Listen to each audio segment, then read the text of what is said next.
Sa unang araw ng pagbabalik ko sa nayon na ngayong, pakiramdam ko'y para akong pumasok sa ibang dimensyon. Parang tahimik ang lahat, ang maliliit na bahay ay nakalubog sa katahimikan, tanging huni lang ng mga ibon ang maririnig.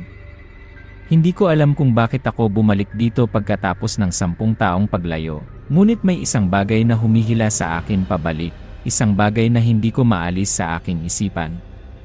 Maaaring ito'y ang nakaraan, maaaring ito'y ang mga sikreto ng lugar na ito, o maaaring ito'y isang bagay na mas malayo pa na hindi ko maintindihan. Ang nayong ito, bagamat maliit, ay nagtataglay ng maraming kakaibang bagay. Sa sandaling tumuntong ako rito, nakaramdam ako ng malaking pagkakaiba kumpara sa ibang lugar. Parang may malamig at mahiwagang hangin na bumabalot sa lahat. Ang nayong ito, kahit mukhang ordinaryo, ay nagtatago ng isang atraksyon na hindi maipaliwanag. Habang naglalakad ako sa landas papasok sa nayon, bigla akong nakarinig ng mahinang halakhak mula sa likuran. Paglingon ko, nakilala ko agad ang taong iyon, si Melinda. Nakatayo siya roon, ang mga mata niya ay nagliliyab sa kuryosidad at ang ngiti niya ay nagpapahiwatig ng kasiyahan. "Oh, Leo. Bumalik ka na pala." Lumapit siya sa akin, na may nakakainis na pagyayabang. "Siguro, isa ka ng ganap na adulto, di ba? O gusto mo pa ring gumawa ng mga kalokohan tulad ng dati?" Kilala ko siya, natatandaan ko siya, kahit 10 taon na ang nakalipas. Si Melinda, ang babaeng laging naghahanap ng paraan upang sirain ang lahat, laging ginugulo ang lahat.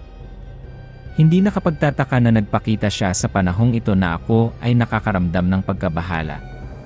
"Hindi kalokohan, Mel. Gusto ko lang alamin ang ilang bagay dito. Walang kakaiba doon." Sagot ko, ngunit hindi ko maitago ang aking pagkayamot. Lagi siyang may paraan upang inisin ako, ngunit kasabay nito, hindi ko maitatanggi na ang buhay dito ay medyo kakaiba. Hindi ko yun nakikita. Palaging may kakaibang nangyayari sa nayong ito, lalo na sa mga taong katulad mo. Ngumiti siya na parang may sikreto siyang tinatago. "Alam mo ba na si Mangkulot ay may isang sikretong walang nakakaalam? At maaaring ang sikretong iyon ay makakatulong sa iyo na maintindihan ang dahilan kung bakit hindi mapalagay ang nayong ito." Nakuha ng sinabi ni Melinda ang aking atensyon. Si Mangkulot, ang pangalang ito ay laging naugnay sa mga kakaibang kwento tungkol sa kanyang mga supernatural na kakayahan. Ngunit hindi ko makalimutan ang kanyang mga biro at kung paano niya palaging alam ang lahat sa nayong ito. Bumaling ako kay Melinda, sinusubukang itago ang kuryosidad na unti-unting sumisibol sa aking puso. "Ano yon?" tanong ko, hindi ko mapigilan ang aking kuryosidad. Tiningnan ako ni Melinda sa isang mapanuksong paraan, pagkatapos ay bigla siyang humalakhak. "Malalaman mo rin. Ngunit tandaan mo, huwag kang masyadong mausisa, baka maging komplikado ang lahat." Umalis siya, iniwan ako na may maraming tanong na walang sagot. Hindi ko alam kung ano ang kanyang ipinahihiwatig, ngunit ang pakiramdam ko sa sandaling ito ay isang hindi maipaliwanag na pagkabalisa. Nagsisimula ng lumubog ang araw, ngunit hindi ako makalayo agad sa nayon. Nagpasya akong pumunta sa bahay ni Mangkulot. Bahagi dahil sa kuryosidad, bahagi dahil gusto kong malaman ang higit pa tungkol sa mga sikretong binanggit niya. Malay mo, ang katotohanan ay makakatulong sa akin na maunawaan ang dahilan kung bakit ako bumalik dito. Ang bahay ni Mangkulot ay matatagpuan sa isang sulok ng nayon na halos walang gustong lumapit. Ang maliit na bahay niya ay parang hindi nagbago sa paglipas ng mga taon, at ang lahat sa paligid ay katulad pa rin ng dati, ang mga matatandang puno, ang mga pader na puno ng lumot.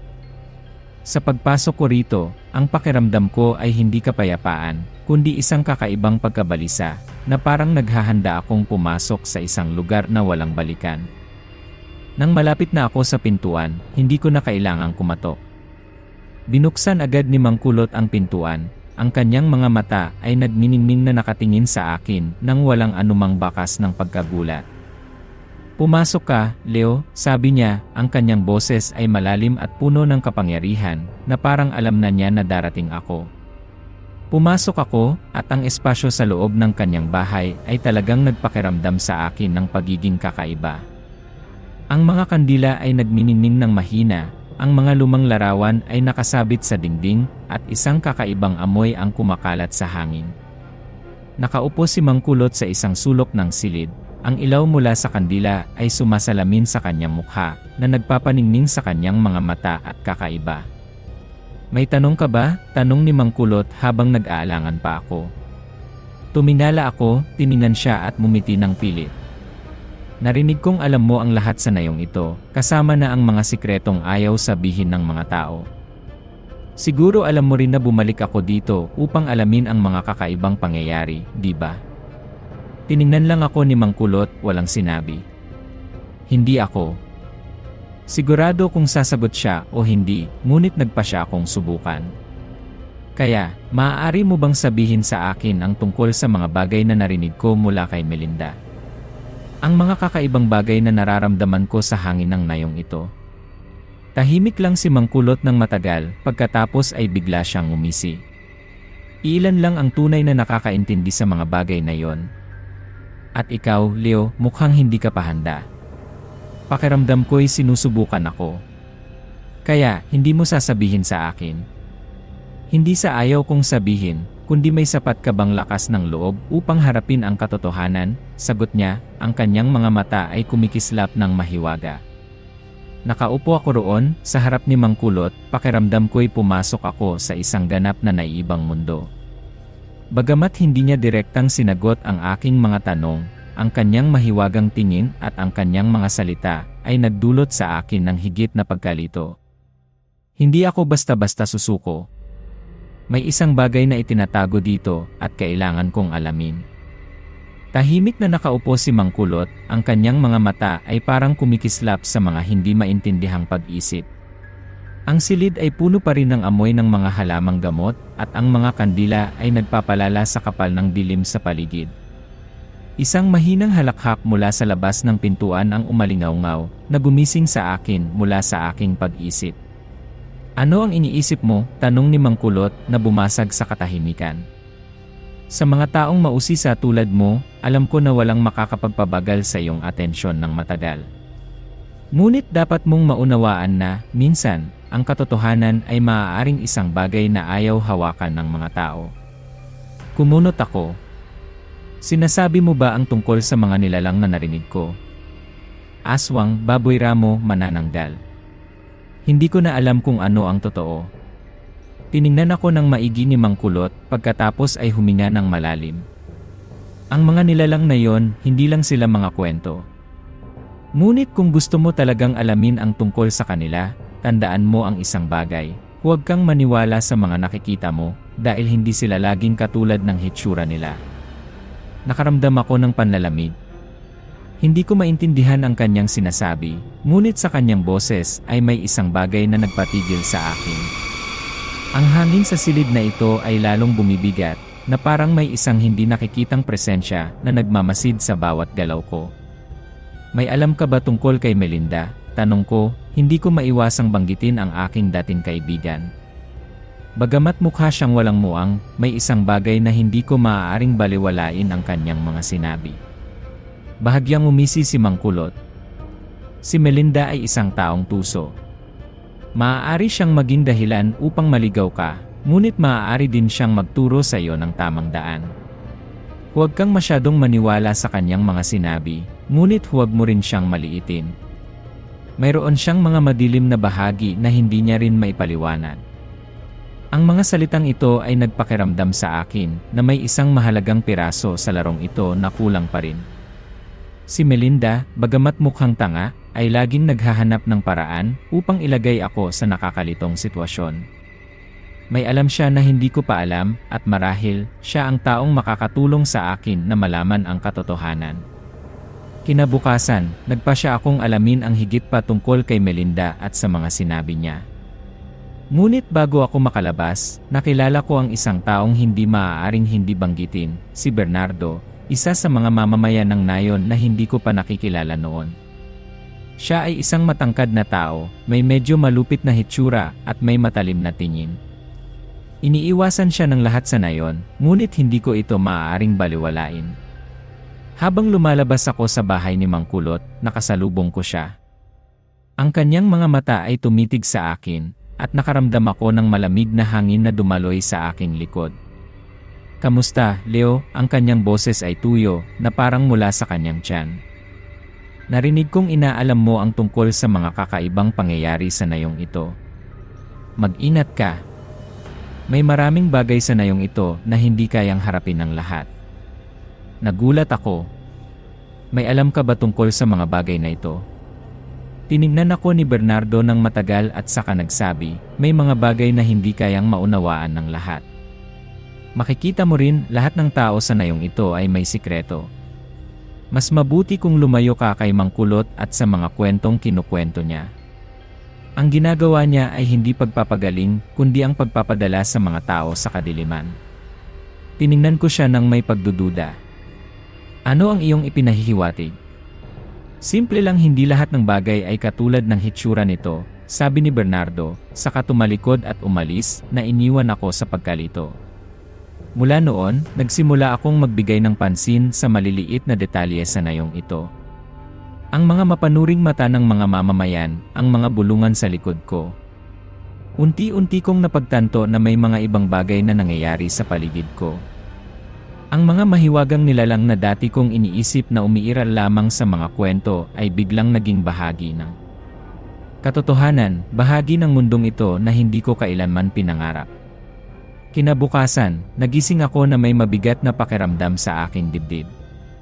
Ang maliit na silid sa bahay ni Mang Kulot ay madilim pa rin, ang mahinang ilaw mula sa mga kandila ay sapat na lamang upang makita ko ang mahahabang anino sa dingding. Hindi ako nakatulog buong magdamag. Ang mga salita ni Mang Kulot at Bernardo ay paulit-ulit na naglalaro sa aking isipan, na pumigil sa akin na maging mapalagay. Ang nayong ito ay hindi kasing payapa tulad ng hitsura nito, at mukhang pumapasok ako sa isang laro na hindi ko nauunawaan. Ang antok ay dumating lamang nang marinig ko ang mahinang yabag mula sa labas ng pintuan. Nang bumangon ako, nakita ko si Melinda na nakatayo sa pintuan. Ang kanyang mga mata ay matalim at ang kanyang mga labi ay nakatikom. Lagi siyang may paraan upang guluhin ang lahat. At alam ko na ngayon, haharapin niya ako sa mga bagay na ayaw kong makita. "Leo, hindi ko akalain na makakaligtas ka pagkatapos ng kagabi," sabi niya. Ang kanyang boses ay puno ng panunuya, ngunit hindi ko maitatanggi na may isang bagay na iba sa kanyang mga mata, isang malabong pag-aalala na sinusubukan niyang itago. Sa totoo lang, hindi ko masyadong maalala ang tungkol kagabi. Pag-amin ko, ang aking boses ay medyo ligaw. Pakiramdam ko'y nakatira ako sa isang bangungot. Pumasok si Melinda, dahan-dahang isinara ang pintuan sa kanyang likuran. "Ang nayong ito ay may mga bagay na ayaw malaman ng mga tao, Leo. Ngunit wala ka pang naintindihan. Hindi mo alam kung sino si Mang Kulot. Siya ay isang bahagi sa kwento na hindi mo pa naririnig. At kung patuloy kang maghuhukay, maaaring hindi ka na makakabalik pa." Tiningnan ko si Melinda ng may pagdududa, hindi ko alam kung ano ang kanyang sinasabi. "Kaya ano ang dapat kong gawin? Kung totoo ang lahat ng iyong sinasabi, hindi ko maaaring panoorin ang lahat na nangyayari nang walang ginagawa." Umiling siya, mas seryoso kaysa dati. "Hindi mo maaaring harapin si Mang Kulot sa ganitong paraan. Hindi ka maaaring basta-basta sumugod. Hindi siya ang taong maaari mong harapin sa isang pag-uusap. Dapat mong malaman may mga pintuan na hindi kayang buksan ng lahat." Bago pa ako makapagtanong, tumalikod siya, lumabas na parang nais niyang bigyang diin ang kahalagahan ng kanyang mga salita. Ngunit hindi katahimikan ang inaasahan ko, sa halip ay isang kakaibang tunog. Ang huni ng mga ibon ay narinig mula sa malayo, at pagkatapos ay ang pag-init ng mga lumang pintuan ay tumunog, na parang may isang bagay na nagbabago. Nagpa siya akong lumabas, hindi ko hinayaan ang mga salita ni Melinda na humadlang. Ang nayon ay tahimik, walang kahit sino ang nagpakita maliban sa akin.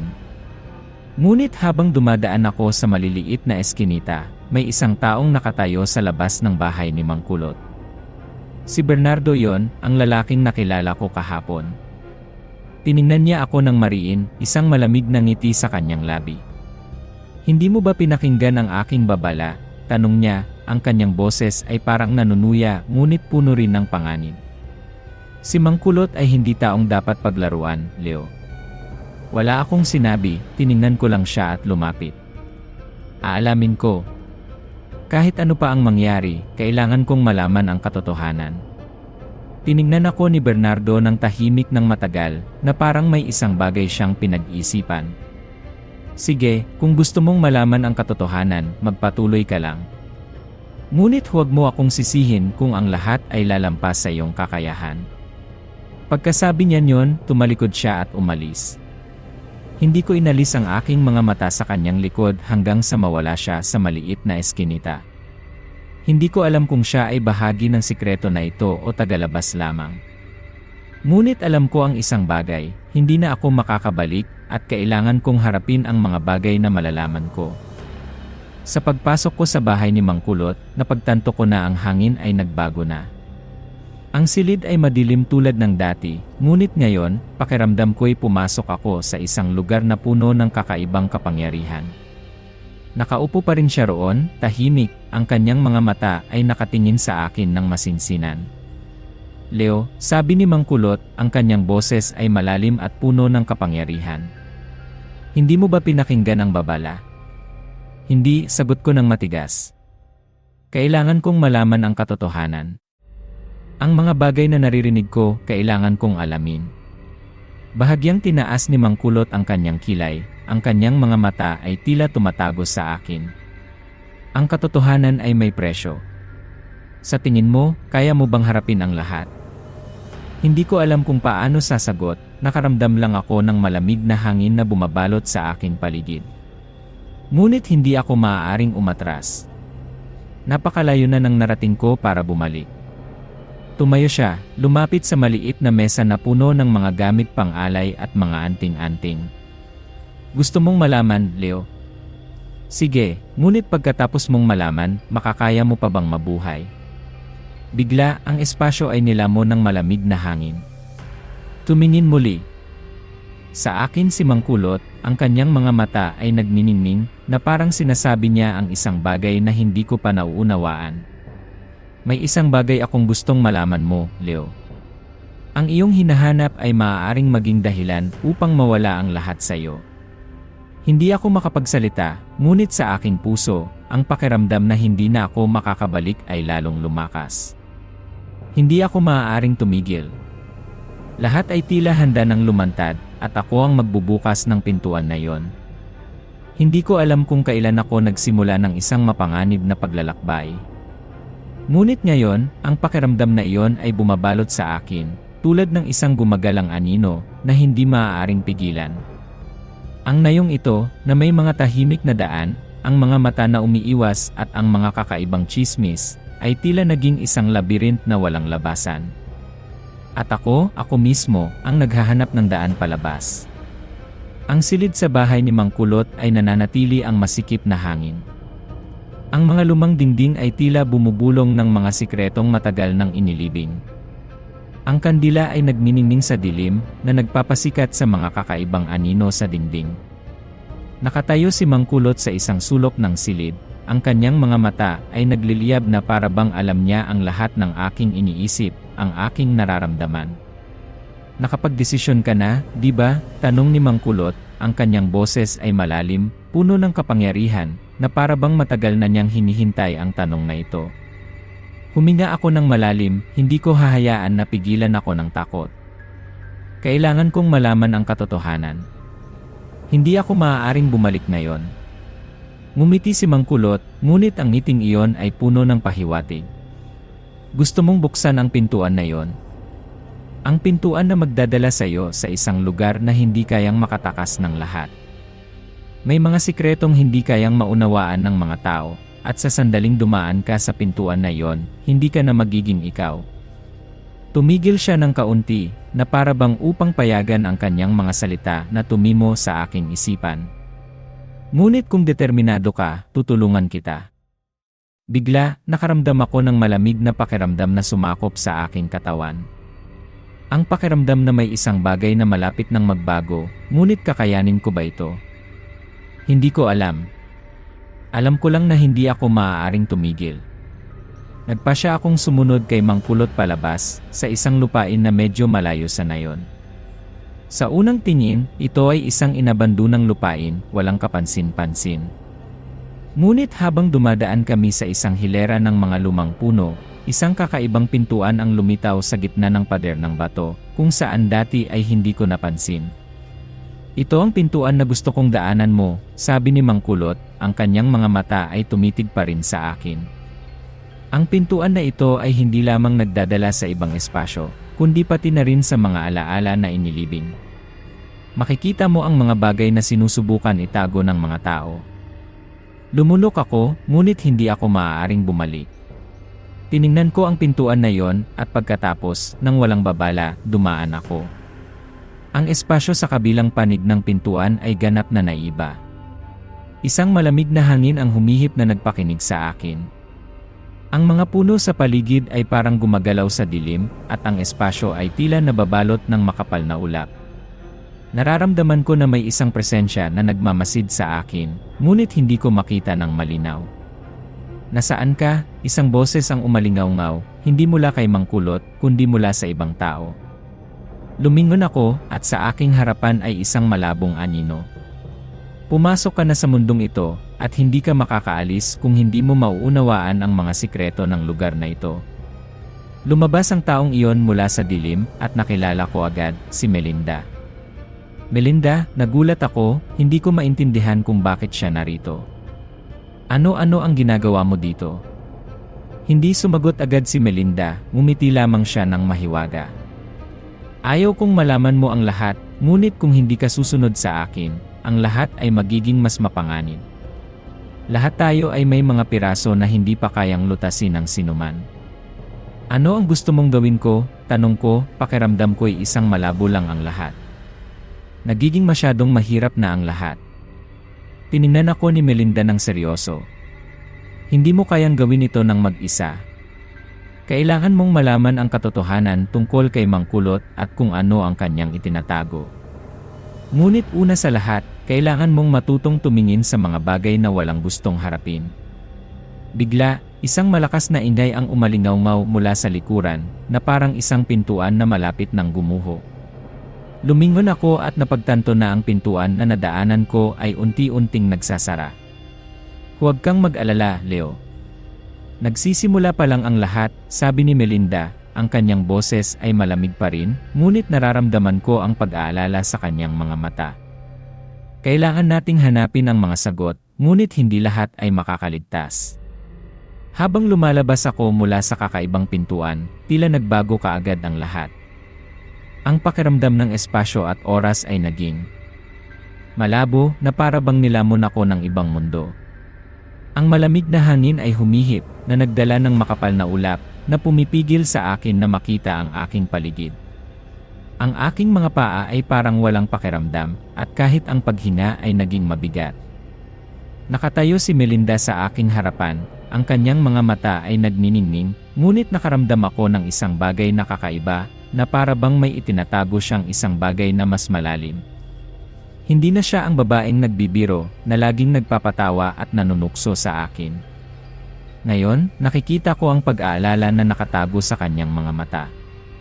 Ito ang mundong sinasabi ko sa iyo, sabi ni Melinda, ang kanyang boses ay mababa, medyo malamig. Walang makakaunawa ng malinaw sa lugar na ito maliban kung alam nila. At ikaw, Leo, ang taong sa tingin ko'y hindi na makakabalik pagkatapos dumadaan sa pintuan na yon. Sulyap ko sa kanya'y di ko maiwasang makaramdam ng pangamba. Melinda, gaano ka nakatagal dito?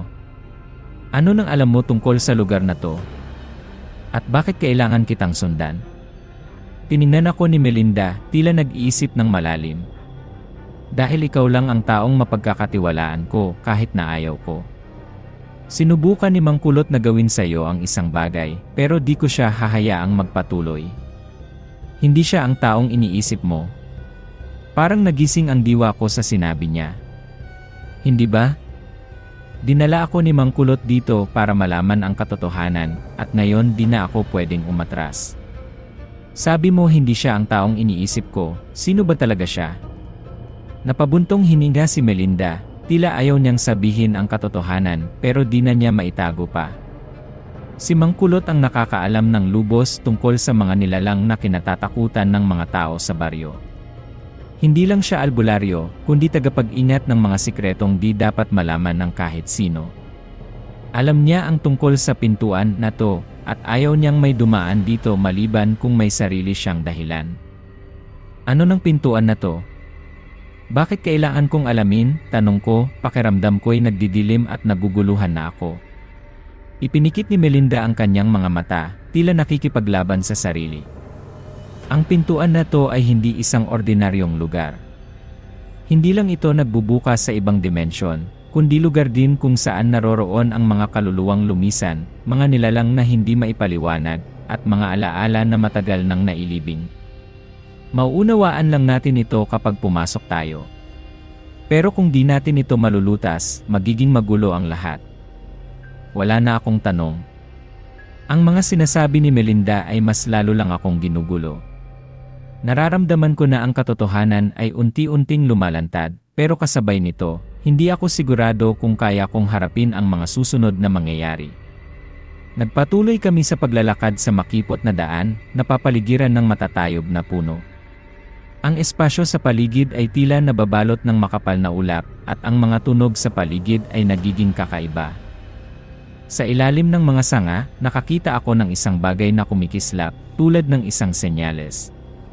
May naghihintay sa atin, bulong ni Melinda, huminto sa gitna ng daan.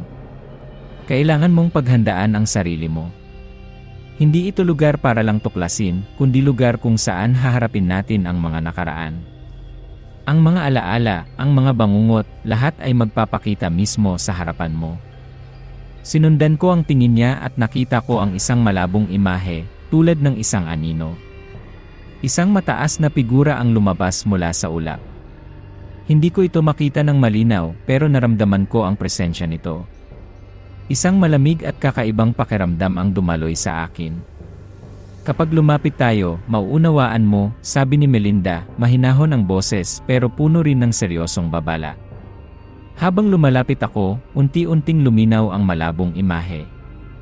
Ito ay isang babae na may mahabang buhok na nakalugay sa balikat, maputlang mukha at malalim na mga mata na tila tumatagos sa akin. Nagulat ako nang mapagtanto kong ito ay ang imahe ng aking ina na namatay na maraming taon na ang nakalipas. Inay ni. Bulong ko, hindi makapaniwala sa aking nakikita. Tahimik na nakatayo si Melinda sa likuran ko, pinagmamasdan ako. Ito ang tinatawag na multo ng nakaraan. Ang mga bagay na hindi mo pa nalutas, ang mga alaalang hindi mo pa nahaharap, lahat ay magpapakita sa harap mo. Huwag kang matakot, Leo.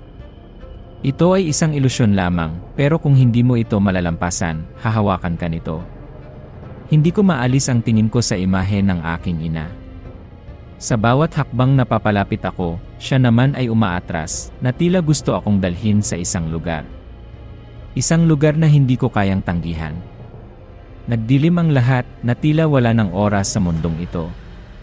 Isang malamig na pakiramdam ang bumalot sa buong katawan ko, kaya't ang bawat hakbang ay naging mas mabigat. Hindi ako makapaniwala na nakatayo ako ngayon, kaharap ang imahe ng aking ina, na namatay na maraming taon na ang nakalipas.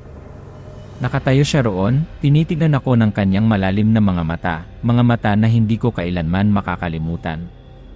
Bawat detalye, bawat ekspresyon ay katulad ng sa aking alaala. Pero bakit ngayon pa? Nakatayo si Melinda sa likuran ko, tahimik na parang isang multo, tila ayaw makialam sa sandaling ito. Ramdam ko ang tensyon sa hangin, at ang presensya ng aking ina ay tila sumisipsip ng lahat ng enerhiya sa paligid. Inay ni. Mahina kong tawag pero ang boses ko ay mahina, tila sinasakal sa lalamunan. Hindi nagsalita ang aking ina, umatras lamang, na tila hinihintay akong gawin ang isang bagay. Ang aking mga hakbang ay naging mas mabagal, na tila ang espasyo sa paligid ko ay walang katapusan. Leo, huwag mong hayaang pigilan ka ng nakaraan, sabi ni Melinda, lumapit sa akin, ang kanyang mga mata ay nagpapakita ng pag-aalala. Hindi ito ang tunay mong ina. Ito ay isang ilusyon lamang, isang bahagi ng alaala na hindi mo pa kayang pakawalan. Parang ginigyagis ako sa pagitan ng dalawang mundo. Ang aking ina, kahit hindi totoo, ay sobrang buhay, sobrang lapit, na gusto ko siyang yakapin, na tila babalik siya at magagawa kong pagalingin ang mga sugat na hindi pa gumagaling sa nakaraan. Pero nang lumapit ako, umatras muli ang aking ina, na hindi ko siya maabot. Hindi siya nagsalita, tinitingnan lang ako, ang kanyang mga mata ay malungkot na tila nagtatanong. Kailangan mong maunawaan, Leo. Ang mga bagay na ito ay mga multo lamang ng nakaraan, mga bagay na hindi mo kayang harapin, patuloy ni Melinda. Kailangan mong harapin ang katotohanan, hindi ang nakaraan, kundi ang kasalukuyan at ang hinaharap. Lumunok ako, hindi makasagot, pero sa aking puso, nauunawaan ko na ang mga sinasabi ni Melinda ay totoo. Hindi ako maaaring tumakbo mula sa nakaraan, lalo na kung ako ay nakatayo sa harap ng isang mahalagang sandali tulad nito. Hindi ko alam kung ano ang ginawa ko, pero ramdam ko ang pagbabago sa hangin. Ang imahe ng aking ina ay unti-unting nawala, at pagkatapos ay nawala ng tuluyan sa malabong espasyo na ito. Isang kawalan ang bumalot sa akin, pero hindi na ako nakakaramdam ng takot. Ang nararamdaman ko ngayon ay isang kakaibang kapayapaan, na tila handa na akong harapin ang isang bagay na mas malaki, mas nakakatakot. Tama ang ginawa mo, bulong ni Melinda, huminahon ang kanyang mga mata. Ngayon, handa ka na sa mga susunod na mangyayari. Agad na nagbago ang atmosfera sa paligid ko, wala na ang lamig, wala na ang mga multo ng nakaraan. Sa halip ay ganap na katahimikan, at nararamdaman ko na may isang kakaibang kapangyarihan na bumabalot sa espasyo na ito. Dahan-dahang umihip ang mga hangin, at sa aking harapan, lumitaw ang isang malabong ilaw. Ang pintuan na dinaanan ko ay biglang lumitaw muli. Lumakad ka, Leo. Ang pintuan na ito ay magdadala sa iyo sa mga bagay na tinatago ni Mang Kulot, sabi ni Melinda, tinuro ang pintuan na kumikinang ng mahina. Oras na para harapin mo si Mang Kulot at ang mga gusto niya sa iyo. Tumingin ako sa pintuan at huminga ng malalim. Ang mga naranasan ko ay isang maliit na bahagi lamang ng isang mas malaking larawan na hindi ko maintindihan. Pero hindi ako pwedeng huminto.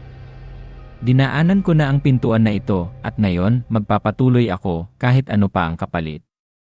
Salamat, Melinda, sabi ko, mas matatag ang boses ko kaysa dati. Kahit hindi ko alam kung ano ang naghihintay sa akin sa likod ng pintuan. Ngumiti si Melinda, pero ang ngiti niya ay naglalaman ng pag-aalala. Mauunawaan mo rin. At magiging handa kang harapin ang katotohanan kapag dumating ito. Nang lumakad ako sa pintuan, lahat ng pakiramdam ko na nakaraan ay natunaw sa hangin. Tumahimik ang bulong ng hangin at ang kadiliman. Hindi ko na naramdaman ang lamig katulad ng dati, sa halip, isang kakaibang katahimikan na nakabalot at mabigat. Tila huminto sa paggalaw ang lahat, na tila huminto ang paglipas ng panahon, at ang espasyong ito ay hindi totoo. Tumayo ako sa isang malawak na espasyo, ang malabong ilaw mula sa mga kandila ay tumatakbo sa mga magaspang na pader na bato. Isang malawak na open space, ngunit kakaiba, walang anumang mga pintuan dito. Mga kakaibang marka lamang sa pader, mga guhit na hindi ko maintindihan, tila sinasabi nito ang mga kwento na walang sinuman ang makakarinig. Hindi ako makapaniwala na nandito ako, sa isang lugar na kahit ang mga taong nakatira sa baryo ay hindi nangahas na tumapak. Bigla, naramdaman kong may gumagalaw sa dilim, at hindi ako nagulat nang makita kong lumitaw si Mang Kulot mula sa likuran, na parang matagal na niya akong hinihintay. Wala siyang sinabi kaagad, tumayo lamang doon, ang kanyang matatalas na mata ay tinitingnan ako ng may pag-usisa na may halong pagtitiis. Dumating ka na, Leo, sabi ni Mang Kulot, ang kanyang boses ay malalim at may otoridad. Pero alam mo ba kung ano talaga ang ginagawa mo? Hindi ako sumagot kaagad. Sa totoo lang hindi ko alam kung ano ang ginagawa ko, alam ko lang na dinaanan ko ang pintuan na ito at hindi na ako makakabalik. Kailangan kong malaman ang katotohanan. Hindi ba't dinala mo ako dito? Tanong ko, medyo nanginginig ang boses ko. Ano ito? Bakit ako nandito? Lumapit si Mang Kulot, ang ilaw. Nang mga kandila ay ginawang kakaiba ang kanyang mukha, ang kanyang mga mata ay kumikinang na parang kidlat sa gabi. Hindi mo pa maintindihan, Leo. Hindi ka pa handa. Ang makikita mo dito ay maaaring magpabago sa lahat ng nalalaman mo tungkol sa mundong ito. Tumigil siya sandali na para bang hinihintay akong magpatuloy. May mga sikretong inilibing dito, mga sumpa na hindi kayang tiisin ng tao. At haharapin mo ito. Sumpa? Tanong ko, naguguluhan. Ano ang sinasabi mo? Bumuntong hininga si Mang Kulot, ang kanyang boses ay nagpapakita ng pagod. Ang sumpa ng baryo ngayong, isang sumpa na walang sinuman sa baryo ang nangahas na banggitin. Matagal na itong umiiral kaya nakalimutan na ng mga tao na nakatira sila sa lilim nito. Muling bumalot sa akin ang kakaibang pakiramdam, na para bang kumapal ang hangin sa silid na ito. Ang mga guhit sa dingding ay tila nagsimulang gumalaw, ang mga linya ay nagiging mga hindi maintindihang hugis. Isang ilaw ang kumikislap mula sa isang larawan na naglalarawan ng mga mythical creature, at nakaramdam ako ng kakaibang bagay, isang koneksyon sa kung ano ang nangyayari. Ano ang gusto mong gawin ko? Tanong ko, hindi ko mapigilan ang pag-usisa. Inangat ni Mang Kulot ang kanyang ulo, ang kanyang mga mata ay kumikinang na parang matagal na niyang hinihintay ang tanong na ito. Kailangan mong harapin ang mga nilalang na isinumpa, at malutas ang mga sikreto na dala nila. Pero huwag kalimutan, Leo, maaaring bayaran ka ng katotohanan. Ang kanyang mga sinabi ay nagpaalala sa akin sa mga salita ni Melinda, hindi lahat ay tulad ng nakikita. At sa sandaling ito, malinaw kong naramdaman na kakasimula ko pa lang sa ibabaw ng isang bagay na mas malaki at mas mapanganib. Hindi ako nakapag-react nang may sumabog na malakas na ingay mula sa likuran. Isang anino, isang kakaibang nilalang, ang dahan-dahang lumabas mula sa dilim. Ito ay isang hindi makilalang hugis, matangkad, na may mahahabang braso at isang bilog na ulo na lumulutang sa hangin. Ang mga mata nito ay kumikinang, walang puti, itim lamang na mga pupil na nakalubog. Ang matinding amoy ng dugo at mamasa-masang lupa ay bumalot sa espasyo. Tumingin sa akin si Mang Kulot, walang gulat, kundi ang kakaibang kalmado. Ito ay isa sa mga nilalang na kailangan mong harapin. Isang bahagi ng sumpa na matagal nang nakatago. Naramdaman kong tumayo ang bawat hibla ng buhok sa aking katawan. Nakatayo lang doon ang nilalang, pinagmamasdan ako, ang kanyang malalalim na mata ay parang gustong sipsipin ako. Hindi ako makahinga, nararamdaman ko lang ang lamig na bumabalot, pero hindi ako pwedeng bumalik. Para maintindihan ang mga nangyayari, kailangan kong lampasan ang takot na ito. Huwag kang matakot, sabi ni Mang Kulot, ang kanyang mga mata ay puno ng panghihikayat. Ito ay isang bahagi lamang ng pagsubok. Kung gusto mong malaman ang katotohanan, harapin mo ito. Ipinikit ko ang aking mga mata, hindi na sapat ang lakas para mag-isip ng husto.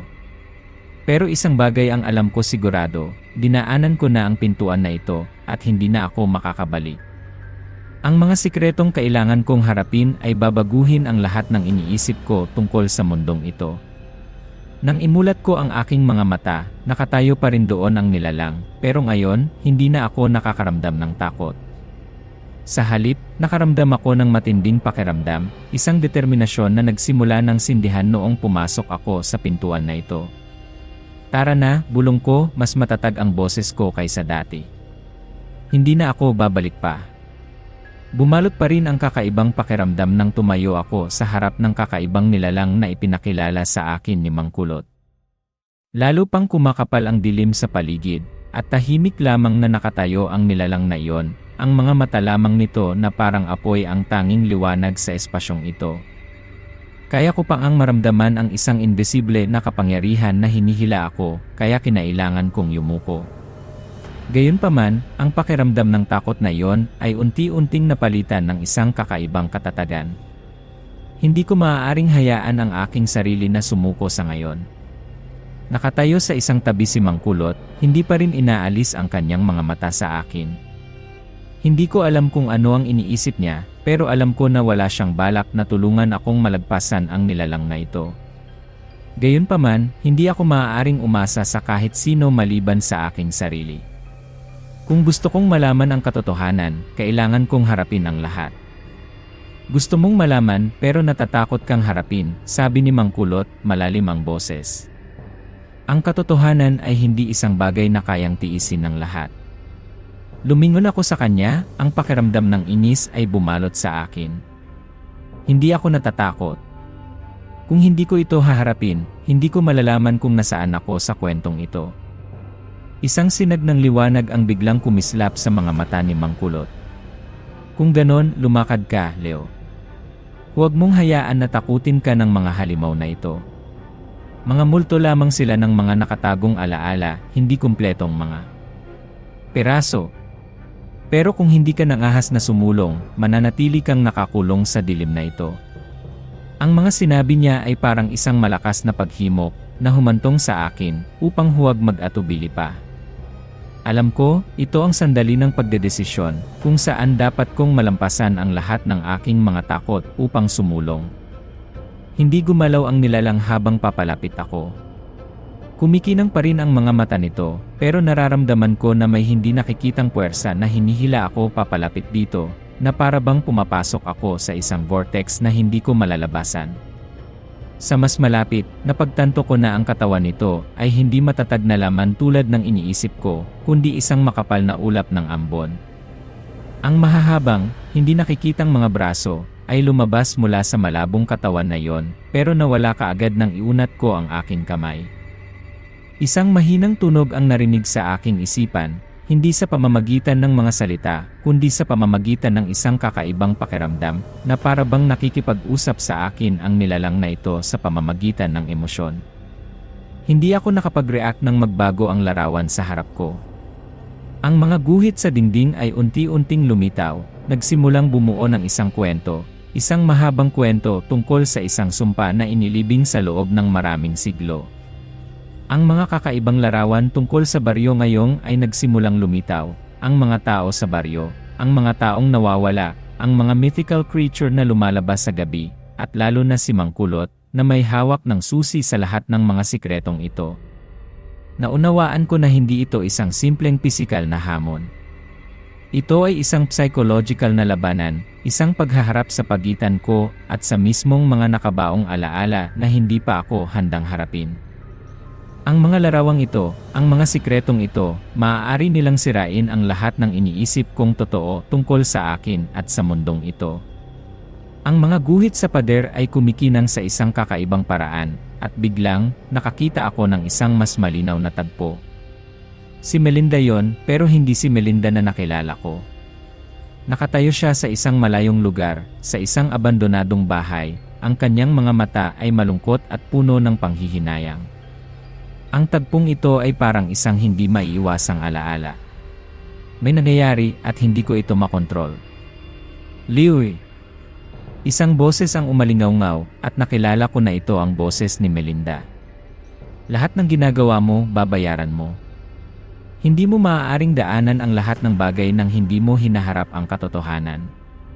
Nakaramdam ako ng matinding pagkabigla. Melinda, alam mo ba ang nangyayari? Hindi siya sumagot. Sa halip, tumalikod siya at nawala sa dilim. Gusto ko siyang tawagin, pero isang bagay lang ang maaari kong gawin sa ngayon, patuloy na hanapin ang katotohanan.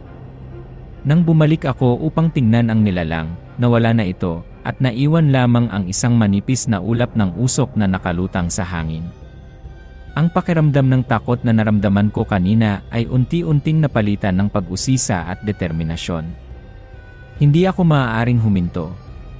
Bawat hakbang ay isang hakbang na papalapit sa sikreto, sa sagot na matagal ko nang hinahanap. Ito ang lugar kung saan ilalahad ang lahat, sabi ni Mang Kulot, puno ng katiyakan at malamig ang kanyang boses. Makikita mo na, kapag nalantad ang lahat, magbabago ang lahat. Pero may sapat ka bang lakas upang tanggapin? Tiningnan ko siya ng matagal, at pagkatapos ay sumagot ako sa isang tiyak na tono, handa ako. Tumango si Mang Kulot, kumikinang ang kanyang mga mata na parang hinihintay na niya ang sagot na ito. Kung ganon, Leo, magsisimula na tayo. Lahat mula ngayon ay katotohanan lamang. Ang bawat hakbang ko ngayon ay mabigat. Ang katahimikan sa espasyo ay nagparamdam sa akin na parang lumulubog ako sa isang kakaibang panaginip, kung saan hindi ko malinaw na makilala ang pagitan ng katotohanan at guni-guni. Ang mga imahe ni Melinda, ang mga alaala ng aking ina, at ang mga nilalang ay lumilitaw, na lumilikha ng isang espasyo na puno ng panganib at matinding pagkabalisa. Nakatayo pa rin doon si Mang Kulot, pinagmamasdan ako, ang kanyang mga mata ay parang tumatagos sa aking kaluluwa. May nangyayari sa aking isipan. Nahaharap ba ako sa isang kwento na hindi ko maintindihan? Isang pagsubok na walang sinuman ang makakatakas. Mang Kulot, Tinawag ko siya, hindi ko alam kung ano ang itatanong ko, pero alam ko na siya lamang ang makakatulong sa akin upang maunawaan ang lahat ng nararanasan ko. Ano ang gusto mong gawin ko? Ang lahat ay nagiging masyadong komplikado. Tumahimik si Mang Kulot sandali, ang kanyang mga mata ay hindi pa rin lumayo sa akin. Dumaan ka na sa pintuan na yon, Leo. Hindi ka na makakabalik. Ngayon ay kailangan mong harapin ang katotohanan na hindi ka pa handang tanggapin.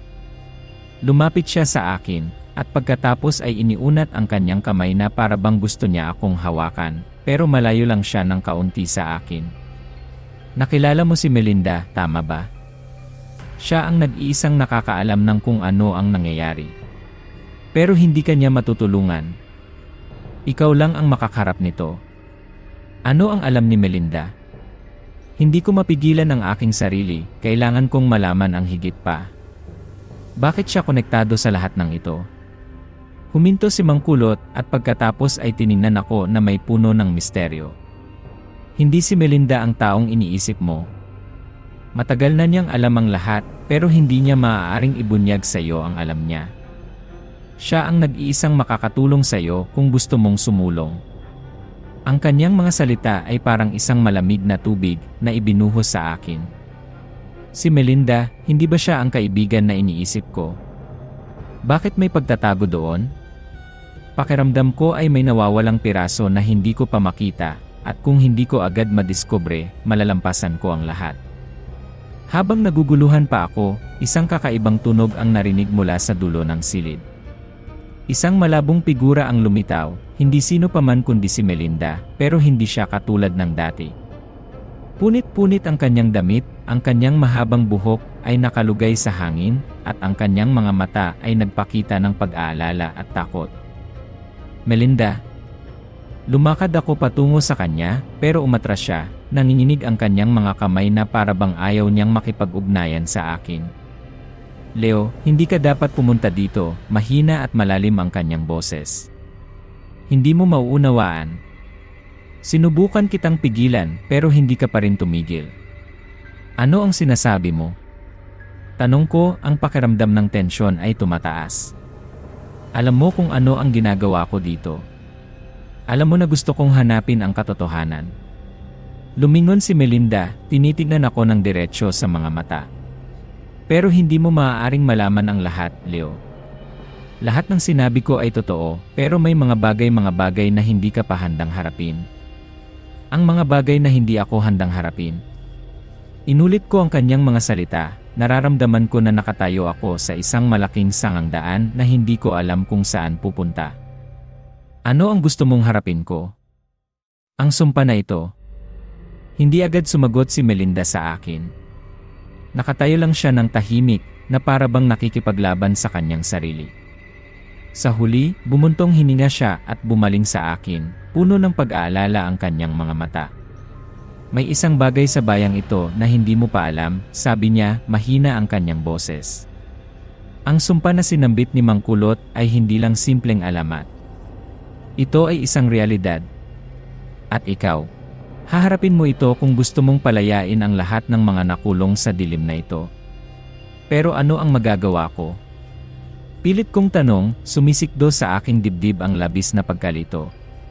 Tumingin sa akin si Melinda, ang kanyang mga mata ay parang pilit na nagtatago ng isang sikreto. Kailangan mong pumunta sa lugar na ito, sabi niya, itinuro ang mga guhit sa dingding. Iyon ang huling lugar kung saan masasagot ang lahat ng iyong mga tanong. Pero tandaan mo, kapag pumasok ka roon, walang nang balikan. Wala na akong sinabi pa, ngunit sa aking puso, nagliyab ang determinasyon. Napakalayo na ng narating ko para umatras, at hindi ako maaaring umatras. Ang mga tanong tungkol kay Melinda, kay Mang Kulot, at sa sumpa na ito ay masasagot kapag nakarating ako sa lugar na iyon. Kailangan kong magpatuloy, kahit pa kailangan kong harapin ang mga pinakakakilabot na bagay. Bawat hakbang na aking ginagawa ay parang pasan ko ang isang malaking bundok na bato. Napakalayo na ng narating ko, nalampasan na ang napakaraming hangganan, pero ngayon, hindi na ako maaaring bumalik. Ang mga sinabi ni Melinda tungkol sa sumpa, ang mga bagay na hindi ko inihanda ang sarili kong harapin, ay patuloy pa ring bumabagabag sa aking isipan. At ngayon, nakatayo ako rito, hindi alam kung may sapat akong lakas para harapin ang mga darating. Itinuro sa akin ni Melinda ang huling daan, pero sa tuwing tumitingin ako patungo roon, pakiramdam ko ay may isang di nakikitang puwersa na humihila sa akin patungo sa dilim. Mula sa mga kakaibang guhit sa dingding hanggang sa mga salita ni Mang Kulot, lahat ay nagtuturo sa akin dito, sa isang lugar kung saan hindi ako maaaring umatras.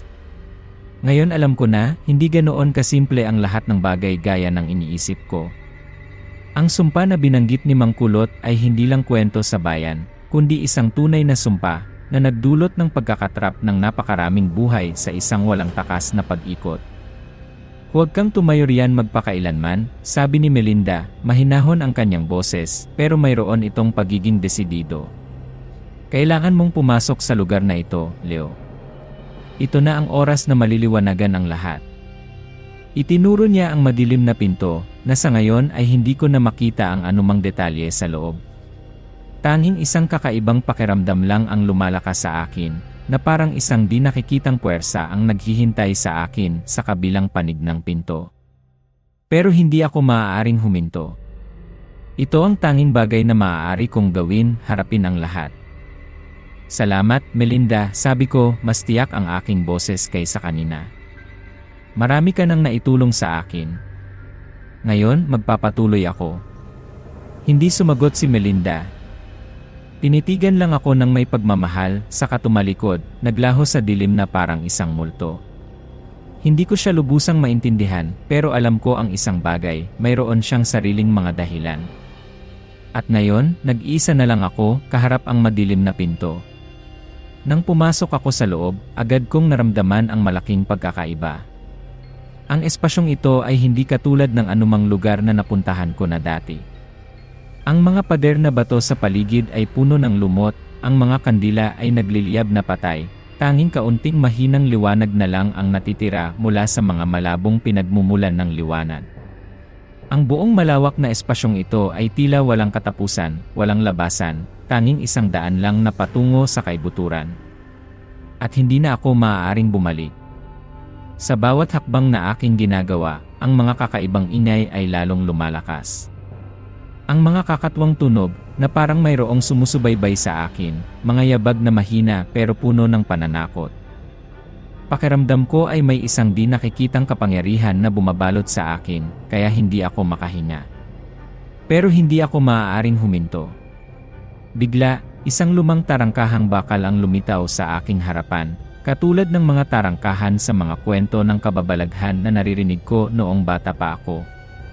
Kumakabog ng malakas ang aking puso, pero hindi ko mapigilang humakbang. Ito na ang huling lugar, Leo, umalinggaw ang boses ni Mang Kulot mula sa likuran, kaya nagulat ako. Kailan siya dumating, hindi ko alam. Pero ngayon, nakatayo siya roon, tinitignan ako ng may mga mata na puno ng determinasyon. Ito ang sumpa na kailangan mong harapin. Bumaling ako, pero wala nang pag-aalinlangan sa aking mga mata. Ano ang sumpa na ito? Ano ang kailangan kong gawin para wakasan ito? Lumapit si Mang Kulot, nagdalamhati ang kanyang mga mata, puno ng pag-unawa. Kailangan mong harapin ito, Leo. Hindi lang simpleng hanapin ang katotohanan, kundi kailangan itong lutasin. Kung hindi mo magagawa, lulubog ang lahat sa dilim magpakailanman. Huminto siya, tinitignan ako ng may pag-aabang. May sapat ka bang tapang? Umalinggaw sa aking isipan ang tanong ni Mang Kulot. Tiningnan ko ang tarangkahang bakal sa aking harapan, saka tiningnan ko siya, walang sinabi, pero ipinakita ng aking mga mata ang determinasyon. Lumakad ako patungo sa tarangkahan nang walang pag-aalinlangan pa. Bumukas ang tarangkahan, at pumasok ako sa isang ganap na naiibang espasyo. Wala na ang mga madilim na dingding na bato o ang malabong liwanag, kundi isang mundong puno ng makukulay na kulay. Pero hindi kulay ng buhay, kundi ang mga madilim, kakaibang kulay, na para bang ang mundong ito ay naglalaho na. Hindi ako makapaniwala sa aking mga mata. Sa aking harapan ay isang kakaibang tanawin. Ang mga kakaibang nilalang, hindi katulad ng anumang hayop na nakita ko na dati, ay gumagalaw sa paligid ko, ang kanilang mga mata ay kumikinang na parang mga apoy. At sa gitna ng lahat ng mga nilalang na yon, ay si Melinda, pero hindi na siya katulad ng dati. Nakatayo siya roon, ang kanyang mga mata ay walang laman, na para bang hindi na siya ang kanyang sarili. Melinda. Lumakad ako patungo sa kanya, nanginginig ang aking boses. Ikaw ang tanging makakatulong sa akin na maintindihan ang lahat ng bagay. Bakit ka narito? Bumaling sa akin si Melinda, walang laman ang kanyang mga mata, walang buhay. Leo, hindi mo kayang maintindihan ang lahat. Napakalayo na ng narating mo at hindi ka na maaaring bumalik. Ang mga nilalang na ito, sila ay isang bahagi ng sumpa na hindi mo kayang lutasin. Natigilan ako. Ano ang sinasabi niya? Ano ang mga nilalang na ito? At ano ang sumpa na yon? Lumapit sa akin si Melinda, ang kanyang mga mata ay parang bumabalik na sa normal. Kailangan mong harapin ang mga bagay na ito, Leo. Kapag nalutas mo lang sila, saka mo lang masisira ang sumpa at mapapalaya ang lahat. Hindi ko alam kung ano ang sasabihin. Ang tanging magagawa ko lang ay magpatuloy, hanapin ang katotohanan. Ang kakaibang pakiramdam ng pumasok ako sa espasyong ito ay hindi pa rin mawala. Ang mga kakaibang nilalang, katulad ng mga multong imahe sa dilim, ay patuloy na gumagalaw sa paligid ko, hindi nag-iwan ng bakas pero nagpapadagdag sa bigat ng kapaligiran. Ang lahat ng bagay sa mundong ito ay madilim, ang kulay nito ay hindi liwanag, kundi ang refleksyon ng kamatayan, ng mga bagay na hindi kayang maintindihan ng tao. Nakatayo roon si Melinda, sa gitna ng mga kakaibang nilalang na yon, ang kanyang mga mata ay kumikinang sa isang kakaibang paraan. Hindi na siya katulad ng kaibigan na nakilala ko. Ngayon, siya ay parang isang multo, naliligaw sa mundo na tila nabuhay na siya ng matagal para makalaya. Melinda. Tawag ko, nanginginig ang aking mga kamay habang lumalapit ako sa kanya. Maaari mo ba akong tulungan? Dapat alam mo ang nangyayari. Bakit ganito ang lahat? Hindi ko kayang harapin ang lahat ng mag-isa. Bumaling sa akin si Melinda, pero ang kanyang mga mata ay parang isang walang ilalim na bangin, na para bang hindi. Na niya alam kung saan siya nakatayo. Leo, ang mga bagay na iyong hinaharap ay hindi bagay na kayang maintindihan. Malabo ang kanyang boses, na para bang kinakausap niya ang kanyang sarili. Ang mga nilalang na ito, ang mga sumpa na ito, ay hindi bagay na maaaring madaling alisin. Kung hindi mo haharapin ang iyong nakaraan, hindi mo maintindihan kung saan ka nakatayo sa kwentong ito. Hindi na ako makapagsalita pa, dahil ang mga sinabi niya ay parang isang paggising, isang babala na hindi ko gustong pakinggan. Pero ngayon, alam ko na hindi na ako maaaring bumalik. Huli na para mag-isip tungkol sa pagsuko. Ang mga bagay na hinahanap ko, ang mga maitim na sikretong ito, ay lahat ay ihahayag. At ako, kahit na natatakot ako o hindi, ay kailangang harapin ang lahat. Bigla, isang nakakatakot na tawa ang umalingaw-ngaw mula sa dilim. Ang kakaibang nilalang, na sa ngayon ay hindi ko na alam kung ano pa, ay nagsimulang gumalaw ng mas mabilis, mas abnormal. Ito ay parang isang multo, na parang mula sa kaibuturan ng espasyong ito, kung saan hindi kayang abutin ng liwanag. Umiikot ang ulo nito ng isang buo, ang mga kumikinang na mata ay nagliliwanag sa dilim. Hindi nila ako tinitignan, kundi tinititigan si Melinda. Hinahanap ka nila, sabi ko, paos ang boses ko dahil sa takot. Hindi mo sila maaaring pigilan magpakailanman. Hindi sumagot si Melinda, pero nakita kong nakatayo lang siya, hindi gumagalaw, na para bang wala na siyang magagawa maliban sa harapin ang mga nilalang na ito. Ang kanyang mga mata ay kumikinang pa rin ng pagkamangha, pero mayroon din itong kaunting pag-aalala na hindi ko kayang maintindihan. Siya ay pinagmumultuhan ng isang bagay na mas malaki, isang bagay na hindi niya kayang takasan. Lumapit ako, pero pagkatapos, ang mga nilalang na iyon ay nagsimulang gumalaw patungo sa amin. Umalingaw sa aking isipan ang mga salita ni Mang Kulot, kapag hinarap mo lang ang katotohanan, saka mo lang mapapalaya ang lahat. Ang kanyang mga salita ay parang isang tawag, isang motibasyon na tumulong sa akin na magpatuloy. Hindi ko maaaring hayaan ang mga nilalang na ito na sakupin ang lahat. Hindi ko maaaring hayaan si Melinda na magpatuloy na mabuhay sa dilim na ito. Wala na akong ibang pagpipilian kundi ang pumunta sa sentro ng lugar na ito, kung saan nararamdaman ko ang presensya ng isang kapangyarihan na hindi kayang ipaliwanag. Ang mga kakaibang nilalang ay tila umatras ng kaunti, bumubuo ng isang bilog na pumapalibot sa amin. Bumaling ako para tignan si Melinda, ang aking mga mata ay puno ng determinasyon. Melinda, sabi ko, ang aking boses ay hindi na nanginginig. Kailangan mong harapin ang iyong nakaraan at sasamahan kita. Hindi ka na maaaring magpatuloy na mabuhay sa dilim na ito. Tinignan niya ako ng malungkot, ang kanyang mga mata ay puno ng pag-aalala, na para bang natatakot siyang hindi niya malalampasan ang mga multo ng nakaraan. Pero sa huli, ngumiti siya ng bahagya. Tama ka. Palagi kang tama, Leo. Napakatagal ko nang nagtatago. Pero ngayon, haharapin ko ito. Lumapit sa akin si Melinda, at tumayo kami sa tabi ng isa't isa, kaharap ang mga kakaibang nilalang na yon.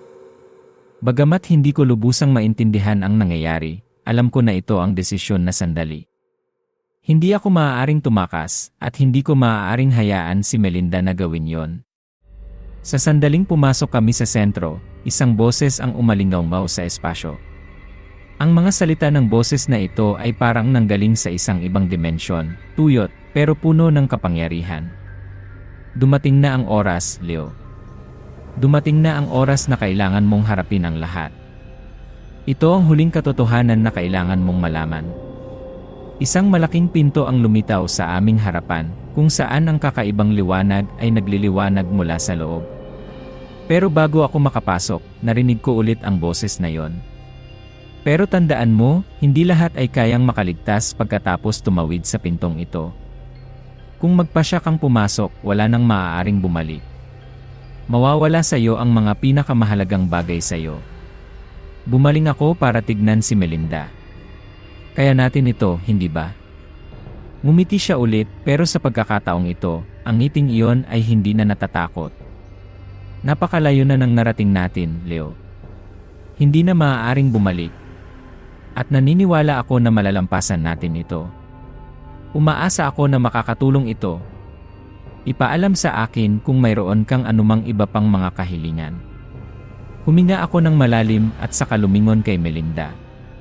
Sa sandaling iyon, tila huminto ang lahat sa paligid ko. Nakatayo kami sa isang sangandaan, kung saan ang desisyon ko ang huhubog sa lahat. Nang sandali akong magdesisyon, biglang bumukas ng malaki ang pintuan sa likod namin at sumabog ang isang matinding liwanag mula sa loob. Nakaramdam ako ng isang malakas na puwersang humihila, at nang itaas ko ang ulo ko, nakita ko ang aking sarili na nakatayo sa harap ng isang malawak na kadiliman. Dito magbabago ang lahat at walang sinuman ang makababalik pa. Leo, kung tatawid ka sa pintuang ito, matatapos ang lahat. Ngunit maaari rin, isa sa inyo ay hindi na makabalik pa, sabi ni Mang Kulot, bumaba ang tono ng kanyang boses. Nasa sa iyo ang pagpili. Hinawakan ko ang kamay ni Melinda, at sa sandaling iyon, alam ko na kahit na kailangan naming magsakripisyo, o hindi, napadaan na kami sa isang landas na walang balikan. Ang pintuang ito ay hindi lamang isang hangganan, kundi ang lugar kung saan ang kapalaran ang magpapasya sa lahat. Nang bumukas ng malaki ang pintuan, agad na sinakop ng isang nakasisilaw na liwanag ang espasyo sa paligid ko. Ang mga kakaibang anino, ang mga nilalang na akala ko noon ay hindi matatalo, ay unti-unting naglaho sa matinding liwanag na iyon. Ngunit sa liwanag na ito, nakaramdam din ako ng isang pagod na parang sinusubukan ng buong mundo na ipitin ako sa isang sulok. Pinipilit akong gumawa ng desisyon. Nakatayo si Melinda sa tabi ko, ang kanyang mga mata ay kumikislap pa rin, ngunit sa pagkakataong ito, nakita ko ang determinasyon doon. Wala na ang pag-aalala tulad ng dati. Handa na siya, tulad ko. Leo, wika ni Melinda, ang kanyang boses ay malalim ngunit napakalinaw. Ano man ang piliin natin, lahat ay magbabago. Hindi mo maililigtas ang pareho at hindi na tayo makababalik pa. Ang desisyong ito ang magpapabago sa lahat.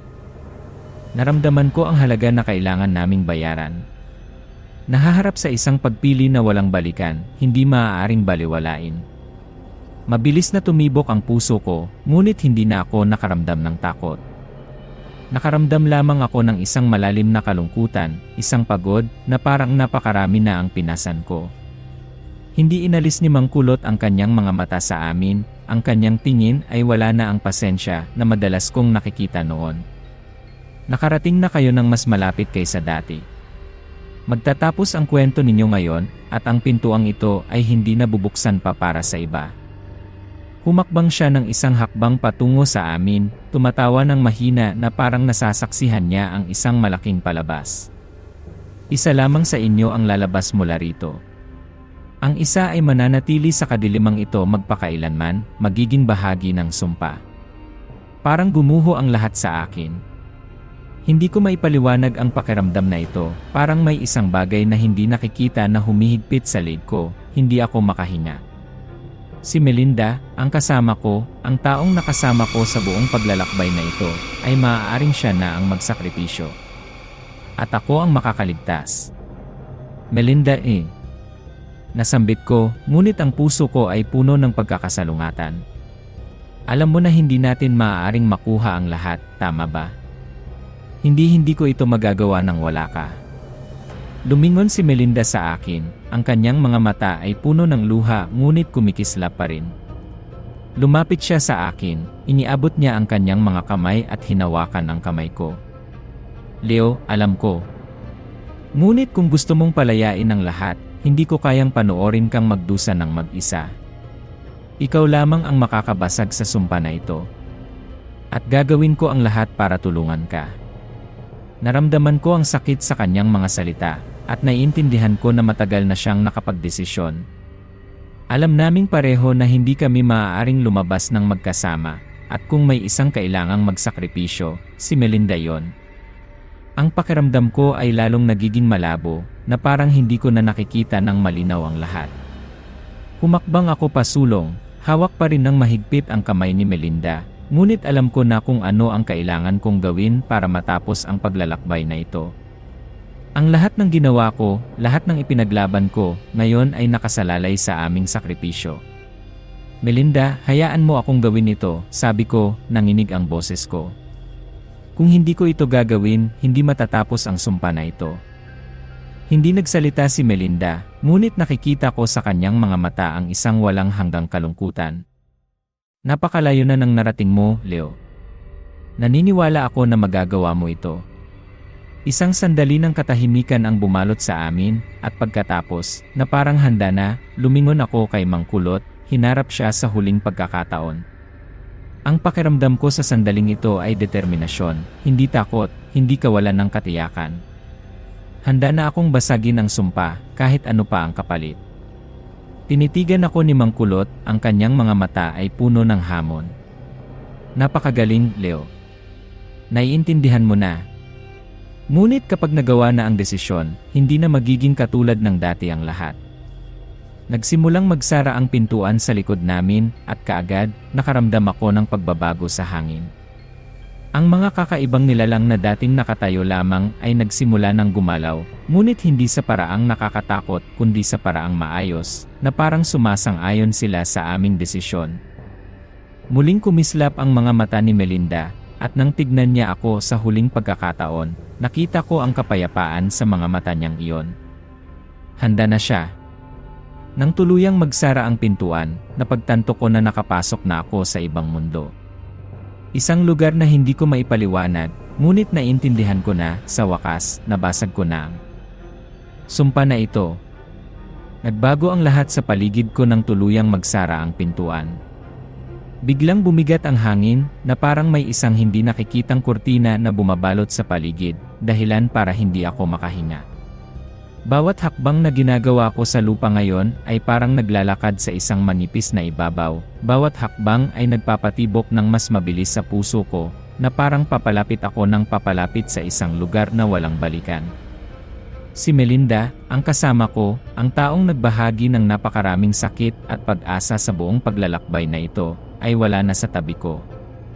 Ang mga huling salitang sinabi niya ay paulit-ulit pa rin sa isip ko, naniniwala ako na magagawa mo ito. Palalayain mo ang lahat.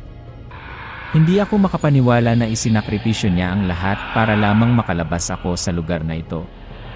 Tama man o hindi ang desisyon na ito, hindi ko na rin ito maaaring baguhin pa. Ang sakripisyo niya ang nagpinta ng landas na kailangan kong tahakin.